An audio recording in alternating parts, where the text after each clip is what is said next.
Alô, Olá, doutora Sandra, tudo bem?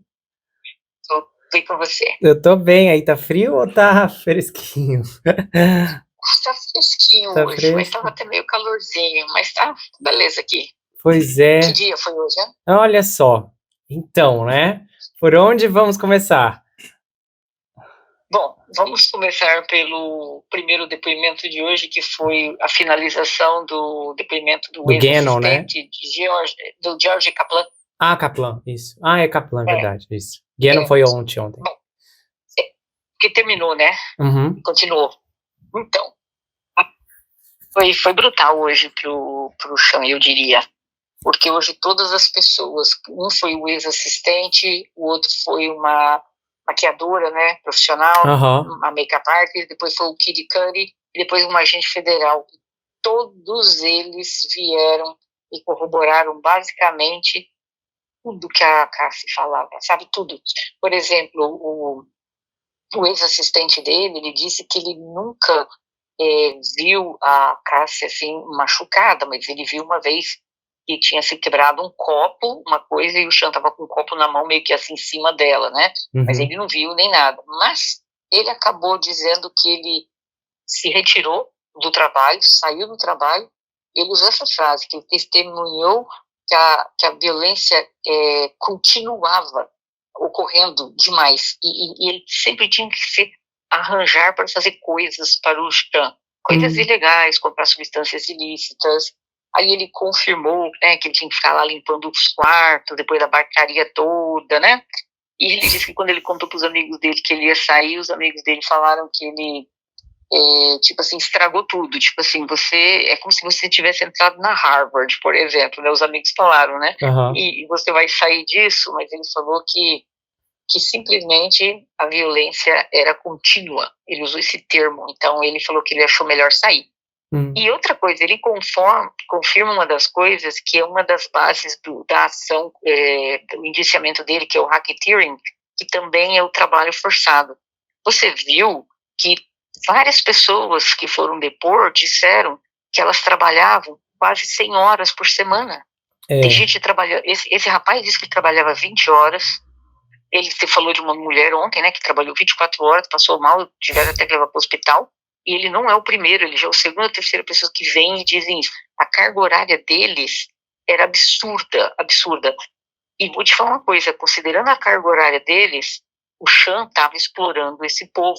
Por exemplo, esse homem trabalhava 100 horas por semana como assistente pessoal, ganhando US$ 125 mil. Você vai falar, meu Deus, mas US$ 125 mil, quase R$ 700 mil. uhum. Não, isso não é nada. Isso não é nada. Pelo trabalho que ele fazia, ele deveria ganhar uns 250, US$ 300 mil.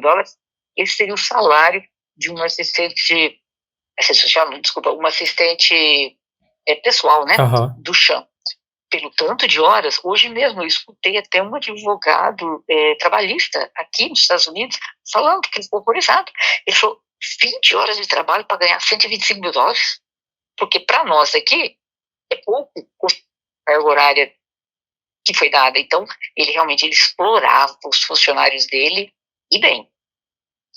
Então, duas coisinhas que ajudou hoje também ali para fazer parte do racketeering, que seria várias coisas, né? Uma delas seria incêndio, que depois a gente chega lá no Kid Cudi, mas aí o dele, que é o trabalho escravo quase, ou seja, ele afirma que saiu de lá por causa da violência, era uma coisa absurda. Bizarro isso do Shawn escravizar essas pessoas nesse nível, né? Isso é uma coisa Uhum, menor nisso tudo, mas é alarmante. Teve uhum. um que eu vi que ele falou que entrou às 6 e aí saiu às 16. Aí eu até achei que era erro de tradução, Uhum, mas aí uhum. depois eu vi que não era. Imagina, você Não, entra às olha, 6 horas da noite e sai às 16 do dia seguinte? Como é que pode? não, você pergunta a ele. Eu acho que não vai depor, mas eu vi aqueles dois ex-seguranças dele, que um dele foi segurança dele por quase 6 anos. Ele também contou num programa de televisão que era coisa comum trabalhar 18, 20 horas e perguntar, mas ele pagava por essas horas extras? Ele falou, de jeito nenhum. Meu Ele, Deus. ele ganhava o salário que era normal de uma pessoa que era para trabalhar 8 horas. Gente. Eu tô pensando ali, nossa, um assistente pessoal dele, o cara deve fazer uma fortuna. Aham. Aí você vem, aí ficou todo mundo assim, chocado, tá todo mundo assim, trabalhar tudo isso, até o Corte de TV hoje, estava comentando a respeito disso. Se uma pessoa trabalha 20 horas para ganhar isso, é considerado dentro dos Estados Unidos pouquíssimo, pouco. E Agora, isso não é absurdo. ilegal, tecnicamente, ou não? Lógico que isso é. Qualquer pessoa poderia ter metido umas ações em cima dele, mas, por exemplo, dentro do indiciamento criminal dele, o racketeering, uma delas é esse tipo de trabalho, que é quase um trabalho forçado, né? Aham. Eles determinam como um trabalho forçado, e faz parte, né? Então, hoje esse rapaz veio a corroborar isso, que a carga horária era absurda. O segurança disse que às vezes ficava a noite inteira acordado, né? Uma das entrevistas que ele deu antes, esperando qualquer coisa que ele queria. Se ele queria uma coisa, tinha que ser em 1 minuto. Mas, por exemplo, você vê como que ele é um homem mau. Esse assistente disse que o Sean tinha mandado ele num supermercado chamado Whole Foods. Whole Foods é um supermercado que só vende comidas naturais, né, orgânicas. O Sean mandou ele lá comprar 1,5 litros de uma água específica. O cara foi lá, não achou 1,5 litros, porque não tinha, mas tinha uma de 2,5 litros. Ele comprou. Nossa, o Sean virou o bicho com ele. Falou, ameaçou. Ele falou assim que ele era ameaçado mensalmente, que ele ia perder o trabalho. Chamou ele de incompetente. Meu Deus. Olha só que coisa absurda. Você pede para uma pessoa comprar 1,5 litros, você traz 1 litro da mesma água. Ele foi litros da mesma água, mas 2,5 litros, porque não tinha 1,5. Ele ficou assim, horrível. Tratou o cara super mal. Pra você ver quanto perturbado esse cara é. Se funcionário, uma coisa tão besta, ele agiu dessa forma, imagina que ele não fazia aquela... Estava preso. Nossa, falhou agora a ligação. O que a senhora disse? Pode repetir, por favor? Eu disse assim que uma coisa tão boba, ao invés de trazer 1,5 litros de água, trouxe 2,5. Ele foi pra cima do cara gritando, chamando ele de incompetente. Eu fico imaginando o que ele não fazia com a Cassie quando ele brigava e não tinha ninguém por perto. Era aquilo que ela falou, e talvez até muito mais, porque não tem cabimento. Ou sabe, em qualquer planeta, se você pede para um funcionário teu comprar 1,5 litros de água, a pessoa vai e traz um de 2,5, porque não achou de 1,5, mas traz da mesma marca. Você acha normal uma pessoa ficar violenta, gritando, ameaçando que vai mandar embora? Isso é um descontrole total. E nem faz sentido, né? Não tem razão nenhuma. Sim, não foi porque o cara entendeu errado e comprou água errada. Não. Ele trouxe a mesma água, só com um título daquele tamanho que ele queria, que era menor. Mas, pelo amor de Deus, por aí você percebe o quanto esse homem é louco. Louco que eu digo assim, não insano para dar nada a favor dele, mas é perturbado. Isso não é normal. Entendeu? Então, foi bem hoje, entendeu?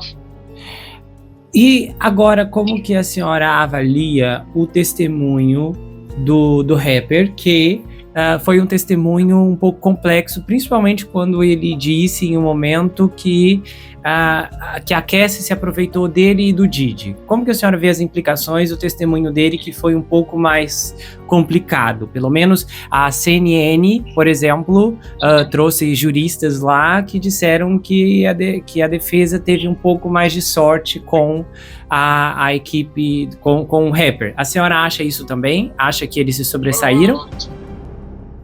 A continuação dessa conversa você vai conferir no próximo episódio. Sinceramente, eu ainda estou um pouco chocado com a reaparição surpresa daquela psicóloga na audiência de ontem. Foi tão desastroso que, sinceramente, não dá para entender como a promotoria se rebaixou a esse nível. Infelizmente, a falta de noção se manifesta até mesmo nessas horas. Mas seguindo em frente em meio a esse drama, um elemento muito característico nessa história é essa caracterização impressionante do Sean de construir um império em que literalmente as pessoas o admiravam e o adoravam. O fato dessas pessoas conseguirem enxergar uma luz no fim do túnel nesse ambiente tão tóxico ao qual foram expostos me leva a perguntar no que é que estavam pensando. Com certeza, acaba sendo aquele elemento que ninguém consegue explicar adequadamente, mas sabemos que acontece. O dinheiro muitas vezes sequestra a sanidade das pessoas. E de pessoas que estavam sendo exploradas, trabalhando horas infindáveis, com um salário que não correspondia a essa entrega, e mesmo assim continuavam acreditando que o Sean era esse ser maravilhoso. Eu nunca esqueço, na época que eu fiz a minissérie da Anna Delvey, A Falsa Herdeira, a Netflix fez uma minissérie, eu critiquei duramente o trabalho da Netflix com aquela história altamente fabricada que eles produziram,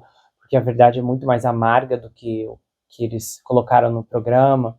E a Ana, depois que foi descoberta e passou a fazer uma série de entrevistas por aí, nunca esqueço de uma que ela deu para uma televisão australiana, no qual o apresentador estava questionando sobre aquele hotel, que ela ficou dias e dias sem pagar e que as pessoas achavam que ela era rica, que ela dava essa impressão. E ela perguntou algo assim: nossa, mas por quê? Bem cínica. Só que a resposta que ele emite agora e o que ela vai falar em seguida me deixou assim chocado, eu nunca esqueci. Ele falou: sim, porque você dava gorjetas de $50 ou de $100, um dos dois. E aí ela disse: olha, se as pessoas ficam impressionadas com notas de $100, eu não sei nem o que dizer. E o apresentador fica sem palavras, porque de fato foi uma resposta muito inteligente, que acabou desencadeando a queda de muitas pessoas atreladas a Ana em seus golpes, porque muitos acreditavam que de alguma forma estavam levando alguma vantagem. Quando, na verdade, o que acontece nessas situações é que não há vantagem, só há perdas. Mas quem está perdendo, de fato, não nota o buraco, a hemorragia. Emocionalmente falando, muitas pessoas estão tão presas em certas circunstâncias, em complicações extremamente excessivas, que se mostram cada vez mais incapazes de notar a realidade do ambiente ao redor, da ausência de qualidade do oxigênio e da total falta de respeito que muitas vezes esse sujeito que elas literalmente dão a vida demonstra para com elas. E surge um engano muito visível para os outros, mas não para quem está vivendo aquilo. Existe um fenômeno psicanalítico muito interessante chamado memória de tela, que descreve experiências emocionais intensas atreladas a algum transcorrer desagradável, cujo a pessoa acaba gerando uma repartição, uma fragmentação na memória e na experiência, mais ou menos assim. Eu frequento um lugar por muito tempo, sei lá, um clube, e toda vez que eu vou lá eu sou muito humilhado, eu sou ridicularizado, mas de repente eu sempre volto com fotos bonitas que tiram de mim naquele lugar. E aí, daqui a alguns anos, eu revejo essas fotos, nossa, que tempo bom, aquele clube, olha que lindo, que maravilha. E eu não me recordo, não há uma consciência das agressões que sofri naquele lugar. Há um bloqueio, um véu, que promove essa dissociação entre todos os componentes do evento. Então a memória, ela fica disfarçada, ela não é deletada. E isso pode acontecer em várias condições. Por exemplo, uma pessoa pode ficar apegada a um objeto que às vezes foi lhe entregue por alguém que fez muito mal a ela, mas ela não consegue fazer essa associação e nem se lembra. Mas aquilo que ela viveu está tão carregado dentro dela, não processado, que essa intensidade se transforma em apego. Então, às vezes, a pessoa fica guardando aquele ursinho que um ex horrível que ela teve, ou que ele teve, né? Às vezes, sei lá, a moça deu um anel, deu um relógio, e fez tudo de ruim, e a pessoa desenvolve esse zelo, meu relógio, e acha que aquilo é uma coisa boa, quando na verdade não é. O relógio é um sintoma, o ursinho é um sintoma. Olhar para as fotos e pensar que a estadia no clube foi 1000 maravilhas é outro sintoma. O sintoma do engano, da ausência de consciência para com a realidade qual a pessoa foi exposta. E talvez você esteja sim com alguma área da sua vida, alguma experiência com forte carga emocional, do qual você se recusa a talvez processar, a ter um contato mais íntimo com ela, de uma forma que possa observar e sentir que essa história merece um final. Para conseguir encarar essas lembranças, você precisa fazer uma pergunta decisiva para você mesmo e sem ter medo da resposta. Você pode fechar os seus olhos, você pode colocar a sua mão no peito e você pode dizer: o que é que eu estou escondendo de mim mesmo? Se você abrir essa porta, o despertar de algumas lembranças pode ocorrer através da fluidez, da gentileza que você concedeu a si mesmo. É uma ação efetiva para uma redescoberta.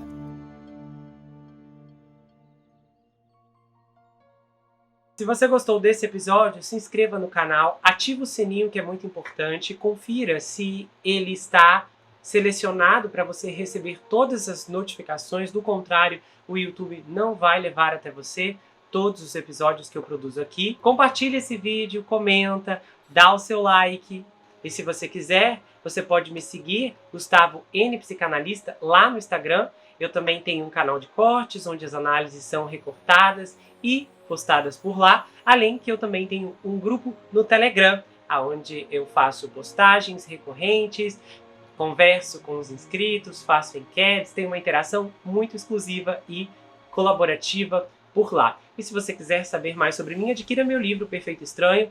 Esse é um suspense multifocal com uma abordagem inédita. O livro é escrito em formato roteiro, diferente de qualquer coisa que você já viu, e ele conta uma história extraordinária sobre o rapaz Jack Wilbur, que mora em uma mansão sozinho em Nova York. E ele começa a desconfiar que um terrível serial killer está escondido em sua própria casa. À medida que sua investigação avança, ele começa a analisar todos os aspectos geracionais de sua vida. As heranças financeiras, as heranças psicológicas, as heranças genéticas. E então, ele descobre que está preso em uma terrível maldição hereditária. Há uma reviravolta inacreditável no capítulo 10 que vai te deixar de queixo caído. O desconhecido está na sua casa, na sua vida, mas fora do seu reconhecimento. O livro vai autografado, se você quiser, é enviado para qualquer lugar do Brasil e quase qualquer lugar do mundo. Você pode adquirir pelo meu site, entrar em contato comigo pelo Instagram ou pelo Telegram. A gente se vê no próximo caso e não se esqueça que aqui você sempre vai ter uma amiga. Até mais, pessoal!